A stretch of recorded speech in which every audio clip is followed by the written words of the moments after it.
Boa noite, revolucionários! É uma alegria estar com vocês nessa noite. Mais uma noite falando daquilo que Deus realiza em nossas vidas, daquilo que Deus tem para realizar em nossas vidas neste programa Revolução Jesus. É uma alegria, mais uma noite estar com vocês aqui. E hoje eu não estou sozinho aqui, eu estou com meu irmão Renê. Seja bem-vindo, Renê. Muito obrigado, Rick. Não, Renê, pega na minha mão aqui, ué. Boa noite você que está conosco também.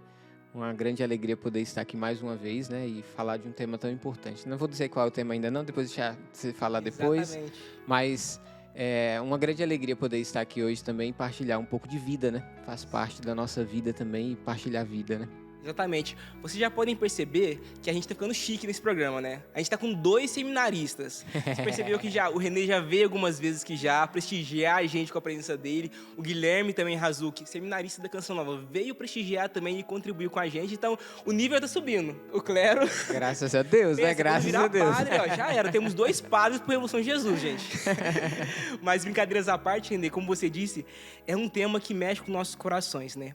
Hoje nós iremos falar sobre algo que para muitos é difícil de tocar. Para muitos, às vezes, é uma barreira. Iremos falar das mortes, mas também dos ganhos que vêm com a seriedade das perdas que Deus permite nós vivemos nas nossas vidas. Então, vai ser uma noite para você que talvez hoje esteja vivendo um luto, mas para você também que hoje viveu o luto e hoje enxerga esperança, enxerga Deus em tudo. Iremos falar hoje sobre as perdas de nossas vidas, né, Renê? Isso mesmo, as perdas que nos trazem esperança. Exatamente, essa parte é importante. Não podemos esquecer desse detalhe, né? Exatamente. São as perdas que nos ensinam, né? Como tantas coisas na nossa vida que nos ensinam, né?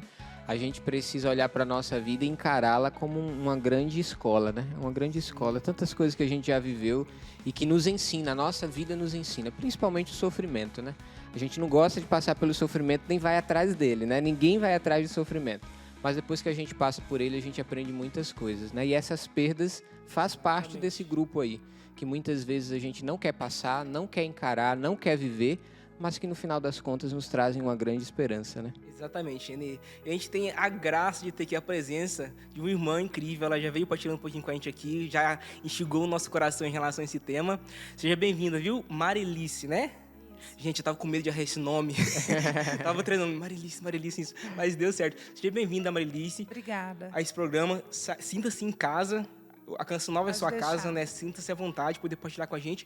E que bom ter você hoje para partilhar um pouco com a gente sobre essa realidade das perdas, né? Você que trabalha um pouco com isso também, toca nessa realidade. Seja bem-vindo ao programa. Obrigada pelo convite, obrigada pela acolhida. Então, Renê, vamos lá? Vamos começar? Vamos lá. Falar desse tema dá um negócio na gente, não dá? A gente nunca sabe muito bem por onde começar isso. Mas, assim, trazendo já da realidade daquilo que são as perdas, né? Por que tem algumas pessoas, assim, eu percebo isso também, talvez em algumas fases, algumas vezes da nossa vida a gente viva isso, que tem uma dificuldade em relação ao perder, um medo ao perder, tipo, ai meu Deus do céu, e se minha mãe morrer? E se tal pessoa morrer? Tem aquela, até mesmo uma fobia às vezes, assim, que sem fundamento real. Por que muitas pessoas trazem isso em si? Então, nós não fomos criados, gerados, treinados para perder nada, seja alguém ou algo. Isso não faz parte do nosso desenvolvimento global, né? Nós não aprendemos na escola, nós não somos alfabetizados nas perdas. O que acontece é que no decorrer da vida, a gente vai lidando com as perdas, se frustrando, e aí a gente acaba... a palavra aceitação é muito difícil para falar de perda, mas a gente acaba tolerando, convivendo, mas realmente é muito difícil. A nossa espécie humana tem uma grande intolerância diante de perdas. Seja perdas de pessoas, entes familiares, perdas de emprego, perdas de questões materiais, né? Que a gente vê muito isso na nossa sociedade, do ter e não do ser, né?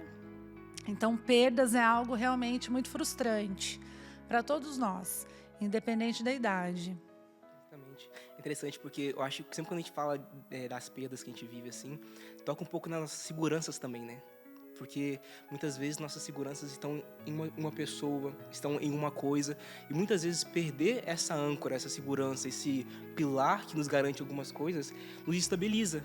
Por exemplo, digo por mim mesmo, Quando eu vinha para esse programa, eu ficava lembrando das minhas perdas, né? Eu falei, meu Deus do céu. Eu lembro que na minha infância, eu tinha muito medo de perder a minha mãe. Eu sonhava assim, minha mãe morria assim, acordava tudo. Falei, meu Deus do céu, o que eu vou fazer da minha vida agora sem minha mãe e tudo mais? E eu vivi uma realidade de que minha mãe morreu. Em 2022, eu estava em Queluz, na casa de formação inicial, minha mãe faleceu. E aí lá sim, eu toquei nessa realidade da perda, né? E claro, o meu mundo caiu, tudo, muita coisa estabilizou, né? Como que uma pessoa que hoje vive essa realidade, tipo assim, do medo da perda de alguém que ainda vai talvez morrer, pode lidar com isso, assim, com o medo, não já com a perda? Ansiedade, né? A ansiedade, ela está presente em vários aspectos da nossa vida. Como você deu o exemplo, quando você era criança, né, nós temos a gente tem sempre uma referência de alguém na nossa vida, geralmente é a mãe. Então, quando a gente é criança, a gente tem esse pavor mesmo, esse pânico de perder a mãe. Mas assim, não existe uma receita pronta para que a gente... eu não quero pensar sobre a perda de alguém. Mas é um assunto que a gente precisa falar. Sim. Né? É algo que é muito tabu ainda, né? Nossa, não falo, nossa, quero nem pensar. Ninguém gosta de falar de morte, né? Não, ninguém gosta de falar de morte. Eu trabalho com a morte diariamente, trabalho em hospital. Então, a gente lida com a morte, a gente, junto com a equipe médica, a gente passa vários boletins de muita tristeza, de diagnósticos gravosos, de paliativar um paciente ali, a esperar a morte. A gente precisa conscientizar essa família que a morte, ela é bem-vinda quando há muito sofrimento. Então, a gente traz a esperança diante do sofrimento. A gente tenta elucidar essa família para não ficar tão dolorido, né? Porque perder é muito difícil, ainda mais como você falou. O que aquela pessoa significa para mim, né? Tem gente que perde um gato de estimação e vai parar com um infarto agudo do miocárdio no pronto-socorro. E tem gente que perde a mãe e vai para um churrasco, entendeu? Então, assim, as perdas, elas doem conforme o significado do que você perdeu pra gente. Então, o significado, ele pareia com quem foi embora ou com o que você perdeu. Né? Tem gente que pode perder um celular, tem gente que pode perder um carro, e tem gente que pode perder um irmão e tá tudo ok. É uma coisa interessante que você falou aí, é que a gente também está dentro de um mundo muito consumista, né? Muito. É um mundo que está completamente ligado ao ter, né? Então eu sempre quero ter mais do que eu tenho. Então eu estou sempre me apegando a outras coisas, né? Me apegando a coisas. Às vezes, quando não a pessoas, a gente se apega muito às coisas, aos bens materiais que a gente tem, que a gente construiu, a nossa carreira, o nosso currículo e tantas coisas, né? E tudo isso vai se tornando ali para nós causa de frustração se um dia nós viermos a perder. As menores coisas, né? Como você deu o exemplo aí, por exemplo, de um gato ou até mesmo de um celular. As menores coisas vão ganhando proporções imensas dentro do ser humano à medida do apego que ela vai tendo com tudo isso, né? Mas eu acho que é algo interessante também a se pensar um pouco nisso também, e eu queria ouvir você falar, você já disse para nós aí também que trabalha com isso, você está constantemente dentro dessa realidade também. Quais são as consequências de alguém que não sabe perder? Porque eu sei que todos nós não sabemos, mas assim, no cotidiano a gente vai perder alguma coisa. E não encarar isso, ou querer viver uma vida à parte, ou querer fingir que isso não acontece, isso pode acontecer também, né? A gente pode perder alguém tão querido para nós e a gente fingir que aquilo nunca aconteceu, ou esquecer daquilo dali, ou fugir daquela situação. Quais as consequências que essas perdas mal vividas podem gerar na vida de um ser humano? Então, tem uma frase clássica que eu acredito que ela é muito real e eu, depois que me formei, a cada dia eu fico vendo que isso é verdade. Quem já não ouviu, né? A dor é inevitável, o sofrimento é uma opção sua. Então, a dor de você perder alguém, ela pode ser até o último seu suspiro. Mas eu tenho a opção de não sofrer diante daquela dor. Então, assim, consequências de não viver o luto, né? Tem gente que fala assim, eu não quero falar, não vamos falar sobre perder alguém da família, ninguém mais fala daquilo. E a criança não foi no velório, não vamos falar que perdeu. É tabu. Tudo que eu falo, tudo que eu menciono, ele dói menos. O problema, ele precisa ser falado, né? E às vezes eu não vou resolvê-lo, mas eu vou saber lidar com ele. Então, uma perda não vivida, a frustração é muito maior. Tudo que eu não sei lidar, triplica, né, a dor. Agora, eu posso perder um ente querido, vai doer, não tem prazo de validade para essa dor, eu sempre falo isso. Tem gente que se culpa muito, né? Nossa, mas eu perdi meu marido. E as pessoas falam, nossa, mas já faz 2 anos, já faz 3 anos. Gente, quem perde é que sabe a dor, né? Mas eu posso ensinar aquela pessoa, condicionar aquela pessoa a ficar com a dor, mas não sofrer. Ela transformar aquilo numa memória, numa lembrança, os episódios que passou com essa pessoa. Você falou uma palavra que eu vejo tem muito a ver com o sofrimento, que é o apego. Eu acredito que quem tem apego a alguém, que é muito isso, né? Tem adolescente que vai parar no pronto-socorro porque tentou suicídio, porque a namoradinha de 15 dias terminou. Isso é apego. Eu vejo que as pessoas não vivem sem o outro. Se o outro foi embora, eu morro em vida. Isso é apego. Agora, se eu me vinculo afetivamente a alguém, eu vou sentir a dor da tua ida, da tua partida, seja... Porque eu posso perder você, mas você pode estar vivo, né? Você pode ter morrido para mim, mas você não morreu para a vida, você está vivo. E eu posso não sofrer com isso. Tem perdas que são livramentos, né, gente? É verdade. Tem bastante coisa que a gente nomeia como perda, mas acho que a terminologia é mais para livramento. Interessante, porque isso também abre os nossos olhos para o transcendente também de Deus. Principalmente para nós que somos cristãos, nós que seguimos uma vida em Deus, nós entendemos que a morte não é o fim. Então, se eu trago em mim, muitas vezes, um receio até mesmo de, meu Deus, falar sobre a morte, ou então trago até uma aversão contra a morte, né? São por isso que falava, né? Da morte, minha amiga e tudo mais. Isso gera em nós uma desconfiança daquilo que nós vivemos enquanto pessoas e homens de Deus. Porque se eu não acredito naquilo que é a esperança futura, daquilo que vai vir, então, se eu não vivo minha vida hoje, respaldado por isso, entendendo que se o René tá aqui, morrer, ele tá vivendo a vida em Deus, tá caminhando para Deus, e ele vai estar num lugar ainda melhor, isso diz que, de fato, meu apego tá na pessoa terrena, né? Tá naquela pessoa que morreu ali e vai passar, esquecendo que tem uma promessa eterna para aquela pessoa, e que nós também caminhamos em direção a isso, né? É interessante, né? Você falou a realidade das pessoas que têm dificuldade, né, em tocar nesses assuntos. Em muitas de nossas casas, a morte se torna um tabu, né? Sim. Principalmente quando morre alguém querido, tipo uma avó, uma matriarca da casa. Ninguém quer falar sobre aquilo, assim, e a pessoa acaba sendo refém daquilo, não é verdade? Tipo assim, sempre quando se repete a situação ali com um grupo de amigos, com alguém que quer um consolo, com alguém que conversa sobre o assunto, a pessoa meio que dá um estalo. Isso pode acontecer, da pessoa... não viver bem esse momento e lá na frente ela viver novamente essa questão mal vivida antes com outras pessoas, então futuramente com sua família, enfim. Então, tem gente que ela não lidou com aquela perda, né? Ela não falou daquela perda. E o que acontece? Ela perde, por exemplo, perde a mãe. Ela não lidou com aquela perda, ela transformou aquilo num tabu. Futuramente, ela perde um emprego. O mesmo modo que ela lidou com a perda da mãe, ela vai lidar com todas as perdas da vida dela, porque ela vai só intensificando, porque foi da maneira que ela aprendeu. Ela perdeu a mãe, então não tem peso e medida. Ela perdeu o emprego, ela vai sofrer, ela vai depreciar, ela vai tentar suicídio, ela vai ter aquele desânimo psíquico, né? Que a pessoa morre em vida, que para mim é a pior morte que existe. Mas, como eu falei, né, sobre o livramento, tem jeito da gente perder e transformar, né? Por exemplo, a morte de Cristo gerou esperança para a humanidade. Então, nós não estávamos aqui, concorda? Então, assim, tem que trabalhar muito, porque é fácil eu estar aqui falando. Tem gente ouvindo a gente que pode ter perdido alguém hoje. Então, eu sempre falo, né? O lugar mais difícil da gente de ocupar é o lugar do outro. Mas eu sempre trabalho da premissa que... Falo isso nos hospitais todos os dias para quem está perdendo alguém. Tenta distorcer o tabu, a morte, algo pesado. Quem foi essa pessoa para você? E outras vezes a pessoa está no sofrimento de meses de um diagnóstico oncológico, às vezes. E aí eu vejo que a pessoa está ali no apego, vendo o sofrimento e está ali no apego, querendo que permaneça. E aí eu sempre falo, você ama, você quer que sofra.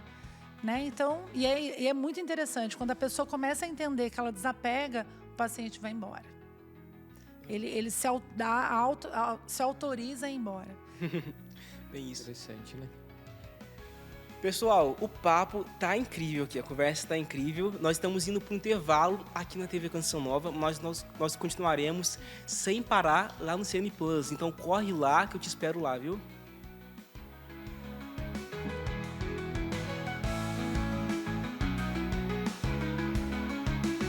Voltamos de novo. Eu queria pegar um gancho de uma coisa que você falou, te cortando aqui, mas eu queria pegar um negócio que eu achei muito interessante, né? Porque geralmente quando a gente fala de perda, a gente geralmente relaciona a perda com a morte física. Mas não necessariamente a perda ela está ligada à morte. Pelo que você foi dando aí de exemplos também, a gente pode perceber isso, né? Às vezes a ausência de alguém, às vezes alguém que estava perto de nós e agora foi para longe. É uma perda. É uma perda, tudo isso é uma perda também, né? Qual é essa distinção? Tem uma distinção dessa perda de uma morte física ou essa perda para essas pequenas coisas? Se é que eu posso chamar de pequenas também nesse sentido, né? Pequenas porque às vezes elas são pequenas ao nosso ver, né? Como eu falei, tem gente nos ouvindo que às vezes para a pessoa foi uma coisa surreal, muito dolorosa. Mas o que você falou, eu vejo muito também assim. Acho que é mais difícil a pessoa sair do sofrimento dela ter perdido alguém como ausência, né? Alguém que eu me relacionei, um colega de trabalho que a gente trabalha há anos na equipe e ele foi demitido. É uma perda. Sim. Perda do quê? Perda de convívio, perda de rotina, perda de tomar aquele café e chegar segunda-feira e contar algumas coisas que aconteceu. É perda, né? Perda de carro, por exemplo. Tem gente que, nossa, eu tô sem carro. Eu tive que vender o carro. É uma perda. Perder um imóvel, né? Então, assim, o que você perde e como você lida com o que você perdeu tem muito a ver com a sua formação emocional. Então, assim, mas hoje o que eu vejo é que a ausência de pessoas dói muito mais, gera muito mais sofrimento do que a ida física, espiritual, né? Às vezes o desprezo de um ente familiar para com alguém é uma morte, é uma perda, dilacera o coração. Uma mãe que perdeu o filho para as drogas é uma perda.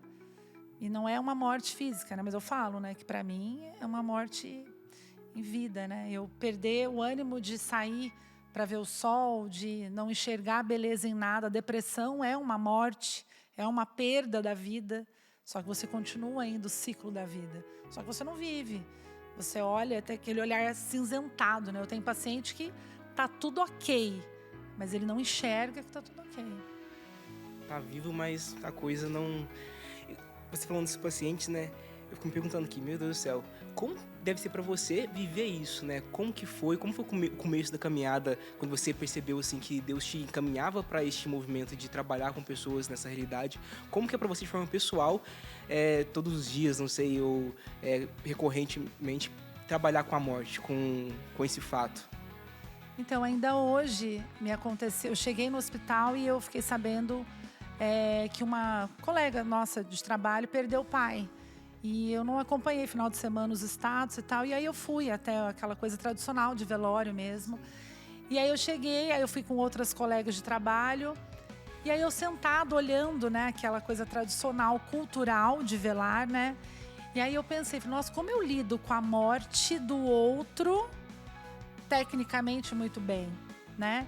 Isso para mim faz parte do meu dia. Mas eu não sei dizer para você, mesmo como psicóloga, antes de ser psicóloga eu sou filha, eu sou mãe, eu sou esposa, sou irmã, como eu lidaria. Mas o que eu sempre eu me esvazio todo dia e me encho todos os dias. Eu tento aprender muito com quem eu vejo que está perdendo. Porque a comunicação, aquele acolhimento sou eu que faço. Então tem vários tipos da pessoa reagir. E eu sempre penso, nossa, amanhã eu posso estar aqui. Amanhã eu posso ser essa pessoa. Como eu já estive, por exemplo, com meu pai na UTI, eu estava na UTI falando para aquela família e eu tinha que ser forte, né? Mas a gente não tem que ser forte, não está escrito que a gente tem que ser forte 24 horas. Mas eu sempre aprendo e eu falo, nossa, se estiverem sofrendo, eu quero dar essa permissão para eles. né? Então, é que é muito fácil falar quando é do outro. Mas a morte nos hospitais me ensina muito. Interessante isso. Todos nós, né, vivemos a realidade de ir em um ou outro. Lembrando, nós voltamos a quando teve a Canção Nova. Você que estava nos acompanhando aqui pro CN Plus, acompanhou um pouco o relato da nossa irmã. E você que não acompanhou, infelizmente, perdeu. Mas nós iremos continuar partilhando aqui. E no próximo intervalo, não esquece, vai lá no CN Plus para você não perder nada. Uma realidade assim que é muito forte, né, que todos nós vivemos, porque somos pessoas de Deus e tentamos levar consolo uns aos outros. Todos nós, uma hora ou outra, vamos visitar um velório, né? Sim. Até mesmo teve o dia de finados agora, visitamos os velórios. Mas, de forma prática, você poderia dar alguma também dica para a gente aprender como agir nessa hora, como saber consolar, porque sempre tem momentos de inconveniência, né? Eu lembro que quando a minha mãe faleceu, eu tô rindo, mas foi sério. Eu cheguei no velório, e aí eu cheguei perto do caixão da minha mãe lá, chorando e tudo mais, e aí chegou uma moça lá e falou assim: Rick, chora, pode chorar, pode chorar. Aí eu chorei. Aí chegou uma outra pessoa: não chora não, seja forte. Eu falei: o que eu faço da minha vida? Choro? Então, exatamente. É o que eu tenho que fazer. Sempre tem alguém querendo dar um pitaco, e às vezes na boa vontade, querendo ali consolar. O que uma pessoa pode fazer nessa hora para contribuir com alguém que está vivendo um momento de luto ali naquele momento? Acho que antes de você responder, eu só queria pegar esse gancho aqui. Sim. Você falou no intervalo uma coisa que eu achei muito interessante. A gente não precisa ser forte, né? A gente não precisa constantemente querer ter essa máscara e essa carcaça de que somos fortes em todos os momentos, em todos os instantes, né? E eu acho que quando a gente se depara com essa realidade próximo a nós, né? Você falou, né? Eu trabalho com isso, então é uma coisa. Quando isso acontece comigo, é outra coisa. Quando eu vivo essa realidade na minha vida, quando alguém que está ali no caixão, ou quando alguém que eu perdi é alguém próximo a mim, isso ganha um significado muito maior, né? E às vezes a gente fica querendo trazer para nós essa carga, né? De que eu preciso ser forte, eu preciso trazer algo dentro de mim que eu queira dar uma resposta diferente a isso daqui, né? Mas não, na verdade eu preciso viver aquele momento ali, né? Como eu falei, eu aprendo, eu vou embora, eu registro meu dedo para ir embora, eu falo, sim, amanhã pode ser eu. Mas eu acredito muito que na sabedoria que fica, né, no nosso coração, daquilo que eu vivi com a pessoa. Acho que um sentimento também que está punindo muito quem fica, quem perde, é uma coisinha chamada remorso. Exatamente. Eu vejo muito isso, assim. Você dá a notícia, nossa, mas porque que fica aquela... Porque se eu tivesse feito, se eu tivesse falado... Por isso que eu falo, o médico fala que já em estado grave, que talvez já não chega nem no horário de visita, por exemplo, da UTI... Eu já chamo essa família e já falo, quem mais tem para visitar? Você já falou o que você tem para falar para sua mãe? Mas ela tá entubada. Não, vai lá, fala. É impressionante, gente. Porque daí eu penso, eu trabalho não só quem tá indo, mas eu também trabalho quem fica. Sim, exatamente. Né? Acho que é o meu dever trabalhar o emocional de ambas as partes. E aí isso eu aprendo. Então, assim, eu não tenho remorso com os meus pais. Sempre tenho que falar. Então, acho que isso já é um treino pra gente. A gente tem que fazer tudo aqui, na hora, entendeu? Se você tiver que fraquejar diante de quem você ama, você tem que fraquejar. Se você tiver que fortalecer diante de uma perda de quem você ama, você tem que fortalecer. Mas eu parto sempre da premissa, fala.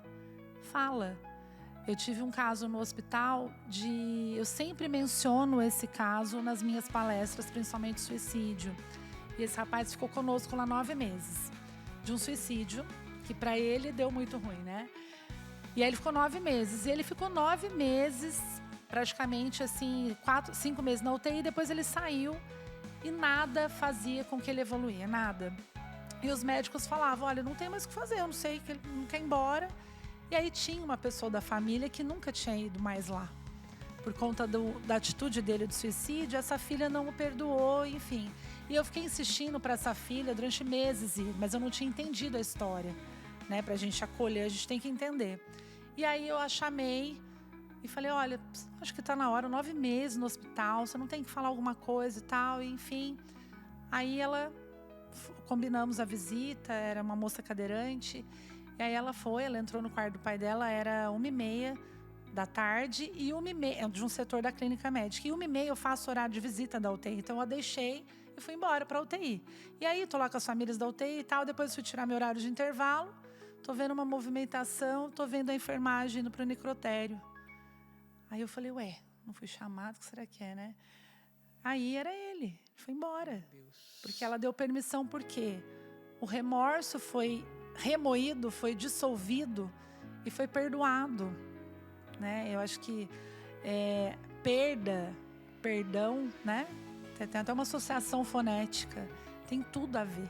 E isso no hospital, para mim, a faculdade não me deu, entendeu? Isso é no dia a dia. Põe meu jaleco e eu vejo isso nos corredores do hospital. Perda e perdão e remorso, tem muito a ver. Muito, uma coisa linka com a outra. Que interessante. Ricks, você ia falando, eu ia lembrando de uma coisa aqui agora, uma experiência concreta. Eu vivi algo semelhante assim também, né? Eu lembro que em 2018 a minha avó veio a falecer. E a minha avó teve 5 filhos, né?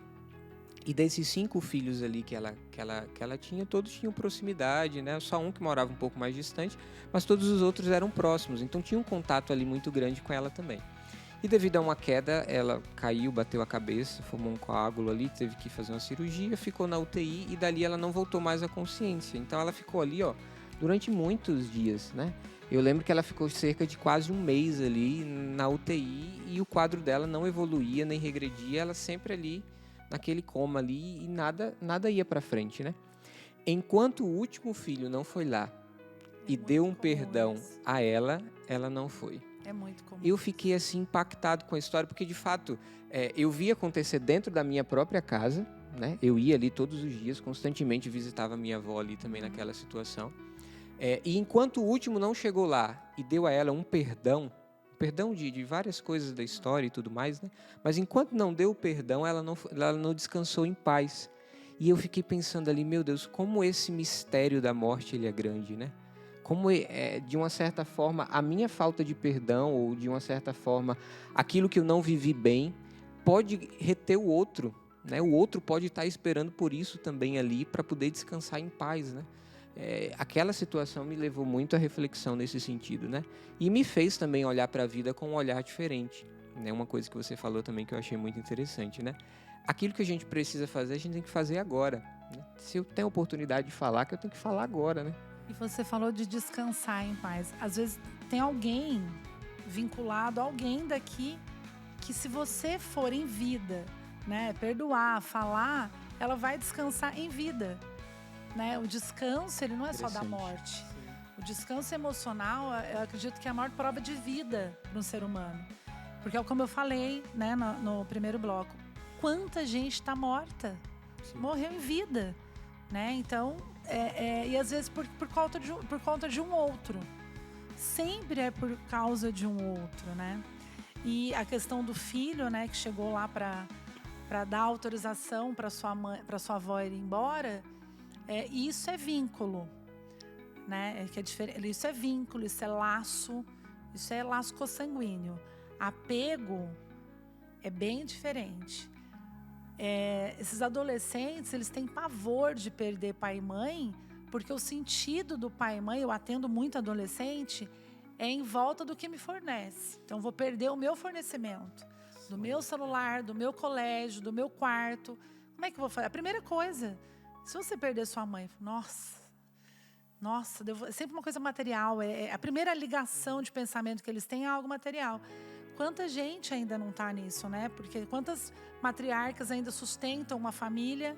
Eu vejo isso no hospital. Senhorinhas de 98 anos, que tem aquela pensão, às vezes militar, uma pensão boa, e ela mantém uma família toda. Padrão de vida. Né? 97 anos, a filha falou, não, mas a minha mãe tem que sair daí. Aí eu falei, minha senhora, ela tem 97 anos, respeita ela. Pensa na coisa e não Aí na você pessoa. vai ver, essa família, ninguém trabalha, todos cuidam da avó como se fosse um cristal. Cadê o vínculo, né? A gente se questiona isso. Porque, na verdade, o medo... E eu lembro quando essa senhora faleceu, eu lembro dessa filha e uma neta no sofá. E quando a gente chegou para falar, que já não era surpresa, porque ela já estava... há dias internado, 97 anos, vai pedir o quê? Pulmonar, coração, né? E aí ela falou, a primeira coisa que a neta falou, não acredito, mãe, é minha faculdade. Nossa. E aquilo foi tão autêntico, foi tão real, mas eu respeito, é a dor dela. Ela teve uma perda diante de uma perda, mas ela não tinha vínculo, ela não tinha laço, ela tinha apego, porque se eu me apego é porque você me fornece alguma coisa. É muito interessante isso que você trouxe, porque, de fato, é uma via até mesmo de conversão, para entender como está o coração da pessoa. Sim. Porque se eu tenho esse apego a essa pessoa que está ali, talvez no leito de morte, num momento difícil da vida dela ali, pelo bem dela, percebendo que ela está numa situação ali, no limiar da morte, até mesmo sofrendo, eu rezo para que a vontade de Deus seja feita, não para que a minha vontade seja feita. Não para que eu retenha aquilo que eu quero, até mesmo como um afeto ali de alguém. A minha avó, a minha mãe tá ali como um símbolo para mim e tá bom. Eu penso no meu sofrimento, mas não penso no sofrimento da outra pessoa. Não penso que outra pessoa talvez esteja, vivendo já viveu a carreira dela, completou a carreira dela, conquistou a coroa dela, e talvez seja a hora de Deus na vida dela, seja a hora da salvação na vida dela. Eu lembro quando minha mãe veio a falecer, né? Foi muito interessante, porque a minha mãe, ela sempre teve uma dificuldade muito grande com o alcoolismo durante a vida dela. E aí ela seguiu a vida dela. E quando eu estava na Canção Nova, eu ainda tinha uma certa dificuldade com isso. E quando me veio a notícia que minha mãe morreu, né? Eu lembro certinho, foi após um domingo da misericórdia. E aí eu me recordei que uma semana antes, na Páscoa, ela havia me ligado. E minha mãe não era de igreja, a minha mãe não era, assim, de oração e tudo mais. Na ligação anterior, antes dela morrer, ela falou assim: Rick, eu tô pensando em me confessar. Rick, eu tô querendo voltar a ir à missa. Sabe? Ela viveu um processo ali interior e sem eu falar, eu não incentivei. Falei assim: mãe, a senhora precisa... Não, ela sentiu o movimento ali e foi e fez isso. E na semana seguinte, ela faleceu. Na noite da festa da misericórdia. E aí o pessoal falou assim: nossa, que sua mãe faleceu. Mas eu falei assim: faleceu, tá doendo, mas eu sei que foi o tempo de Deus na vida dela. Sei que Deus aproveitou dessa brecha na vida dela ali, que ela abriu o coração pra ele Tinha e levou. quantos anos quando você a perdeu? Hoje eu tenho 28, eu tinha 25 anos. Ah, tá recente. 25 anos. É recente. Então, recente, bem recente. Mas assim, isso me enche de esperança. Eu falo assim: meu Deus do céu, minha mãe faleceu, mas ela faleceu buscando a Deus, buscando uma reconciliação. Foi o tempo de Deus na vida dela. Então, assim, eu não posso querer reter aquilo que Deus quis levar. É covardia minha querer pegar para mim aquilo que Deus quis levar. Né? E se nós olhássemos isso com um olhar maduro, entendêssemos que Deus a todo momento faz isso. Hora ou outra ele chega aqui, ó, chegou o tempo. Me dá aqui porque eu vejo que é o tempo dessa pessoa. Eu vejo que é o tempo dessa coisa na sua vida. Para que você mesmo possa crescer e desenvolver e dar fruto, né? Exatamente. É um sinal de esperança também isso, né? Exatamente. É uma esperança. Claro, nós estamos falando aqui de perdas, estamos falando aqui de morte, né? E tantas outras coisas também. Mas no fundo de tudo isso a gente carrega uma fé, né? Exatamente. Nós somos um povo de fé, né? Nós temos uma fé, né? Não acreditamos que a morte é a última palavra, né? Nós acreditamos que a morte ela é uma passagem que o próprio Jesus inaugurou e que nos mostrou que ela é possível, né? Ela é possível passar por ela e além dela existe algo muito maior, né? Reservado àquilo que São Paulo escreve em uma de suas cartas, né? Aquilo que os olhos nunca viu, que os ouvidos não ouviram, né? Que a gente ainda não imaginou, que a gente não contemplou, é aquilo que está reservado para nós na glória futura, né? Então entender também que aquilo que a gente vive nessa vida também tem essa ligação com aquilo que a gente vive na eternidade, com aquilo que a gente irá viver, na verdade, na eternidade, né? E entendermos que a nossa vida também é uma vida feita de fé. Eu percebo muito, acho que você deve perceber isso muito também no hospital, né? Mas eu percebo muito que as pessoas que têm fé, elas conseguem às vezes passar por isso de uma forma um pouco mais... Total. Mais fácil, Total, né? Não é que não totalmente. viva, mas vive com uma certeza maior, né? Eu vejo que a fé apazigua, né? Você dá a notícia, você também vai conhecer na família, porque às vezes a pessoa já demonstra para você o perfil dela, né? Frente a uma religião, uma fé. E tem gente que recebe com tanta... Parece que eu tô falando uma coisa, olha, a gente vai tomar um café agora, tá bom? E a pessoa fala, obrigada. Obrigada, ela viveu, ela foi uma mãe maravilhosa. Tem gente que tem isso. E outra, se você tem fé, você tem sabedoria emocional. Se você tem sabedoria emocional, você tem traquejo e resiliência para lidar com a perda. Qualquer perda. Mas não quer dizer que você não vai sentir dor. Sim. Você não vai se emocionar, chorar. Ele me perguntou, até peço desculpas, você falou, o que a gente fala, né? Na hora, a gente vai no velório, porque é cultural ainda, né? Do nosso país, principalmente aqui no interior, a gente ia a um velório. E às vezes a gente chega e fala assim, oi, tudo bem? Você tá bem? Acabei de perder minha mãe, eu vou estar bem. Acabei de perder meu marido. Eu sigo da técnica do silêncio e do abraço. Porque geralmente quem quer falar é quem perdeu. A gente não tem que falar nada. Tem pessoa no hospital que deita no chão, grita, berra, se revolta. Tem que deixar. O momento da pessoa, né? É a maneira que ela tem de se expressar. Exatamente. Gente, o papo tá incrível, tá ótimo. Aqui na TV, a gente vai pro intervalo. Mas lá no Cine Plus, a gente continua sem parar, viu? Então aproveita, corre lá pra você não perder nada.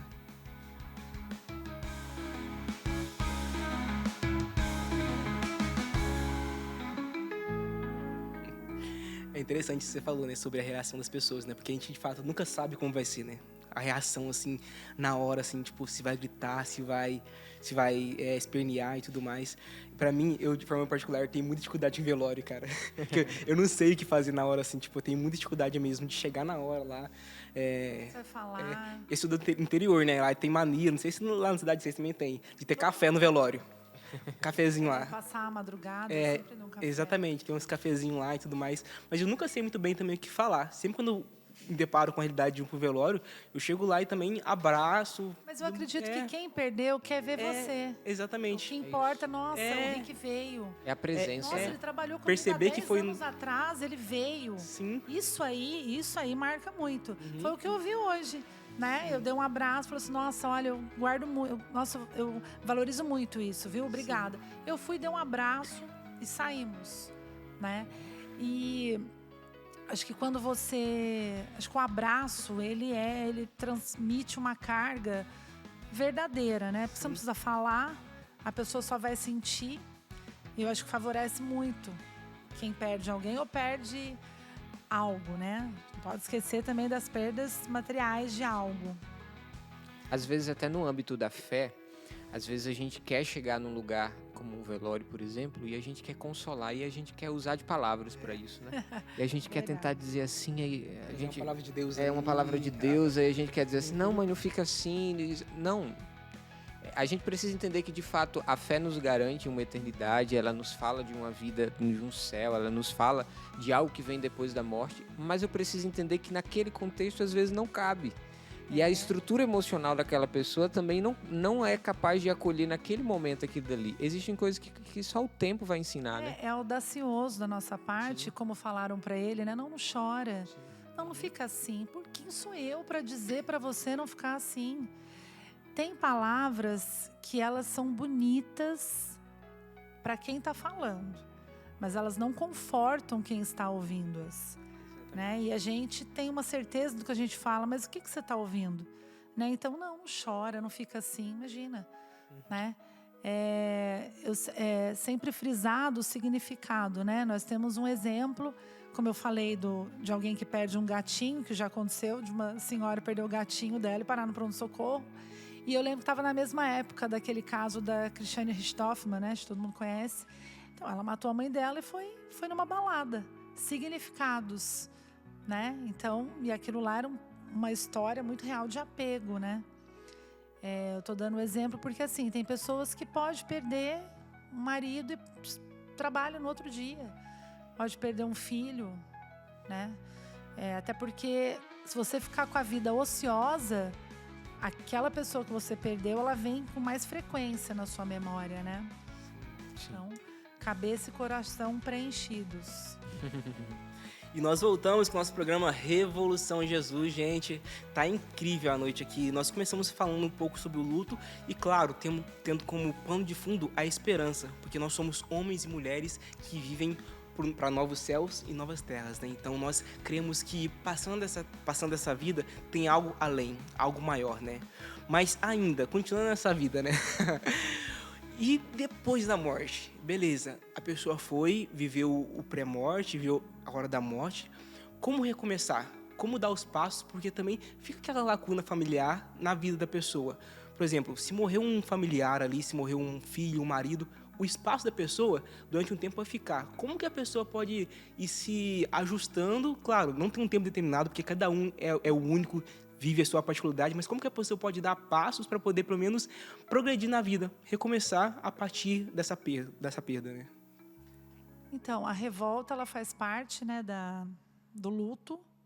E depois de muito tempo, dependendo da pessoa, muito tempo, dependendo da pessoa, nem existe, é a aceitação, né? E é difícil a gente aceitar.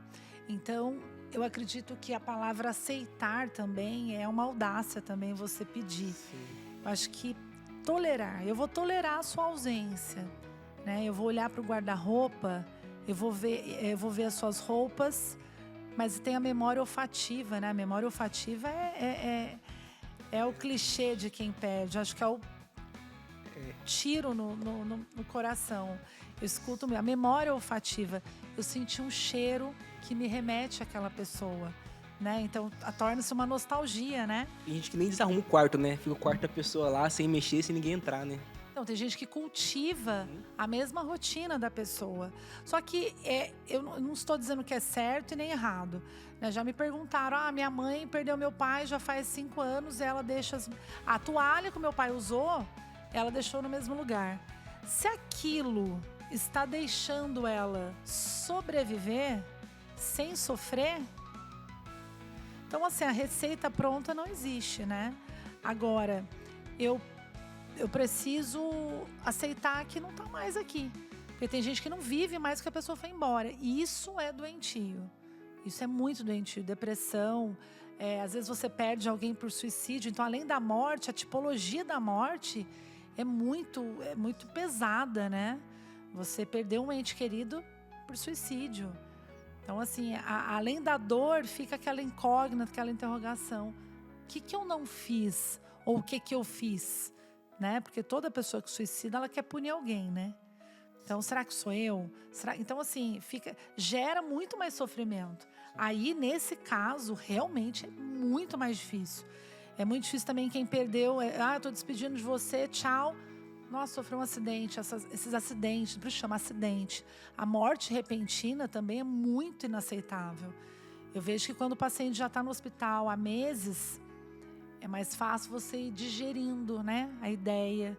Mas essas mortes repentinas são muito dolorosas. Eu venho de uma realidade, assim, cultural bem forte, né? Eu sou natural do Nordeste, ali, sou da Paraíba e tudo mais. Então, a gente tem acho que o povo do Nordeste tem uma carga cultural bem forte nesse sentido, né?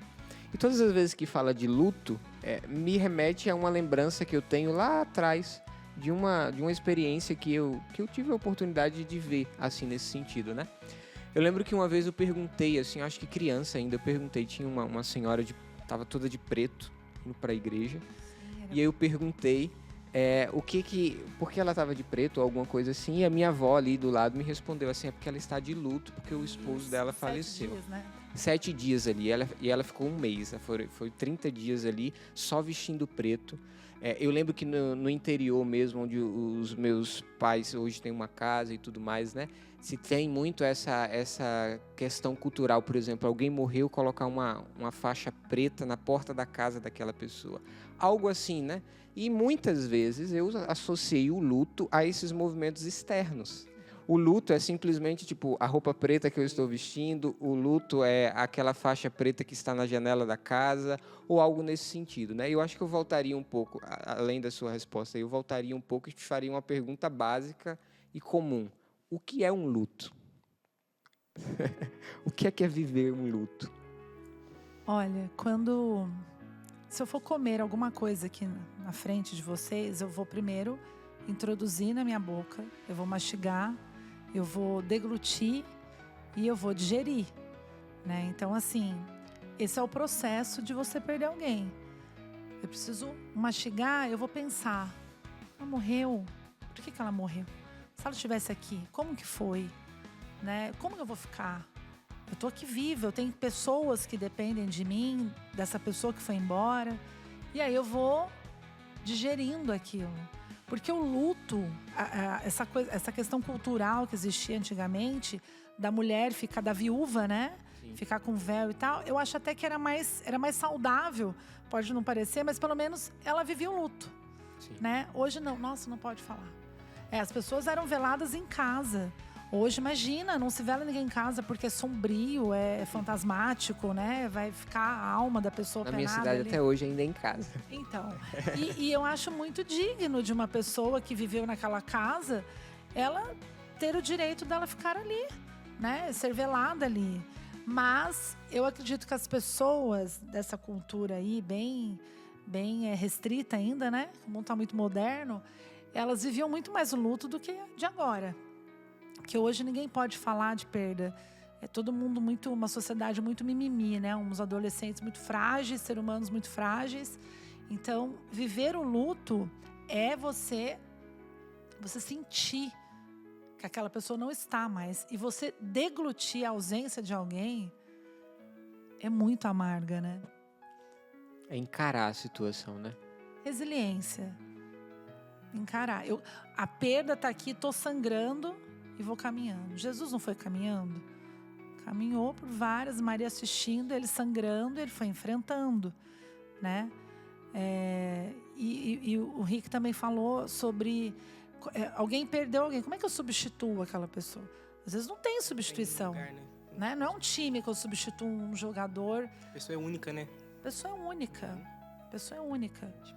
Você trouxe a realidade do Cristo, né? E isso é muito legal porque leva a nossa visão para cima, né?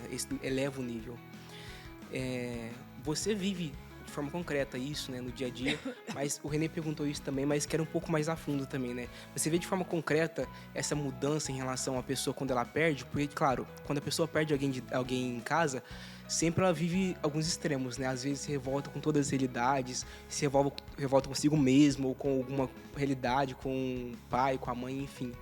Mas também tem aqueles que, diante da perda, se voltam para Deus, que muitas vezes é uma via de Deus para poder alcançar aquela pessoa. Isso não só da perda da pessoa quando morre, mas também você trabalha com questão carcerária também, né? De pessoas que hoje estão presas, mas que lá na prisão também vivem a realidade de buscar Deus. Você percebe um paralelo interessante nisso? Tipo assim, de fato, a perda de algumas coisas pode remeter a pessoa a levá-la para Deus, a impulsioná-la para Deus também? O sofrimento, né? Quando eu me aproximo, ou melhor, quando o sofrimento se aproxima de mim, que não deveria, né? A gente tem que glorificar todos os dias, todos os momentos. Mas nós somos seres humanos e às vezes a gente busca mesmo, né?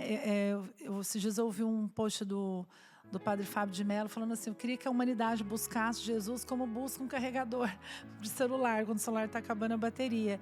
E é verdade, né? Então, assim, quando o sofrimento se aproxima muito de mim, aí eu vou até ele, aí eu clamo, aí eu recorro, mas ele reeduca.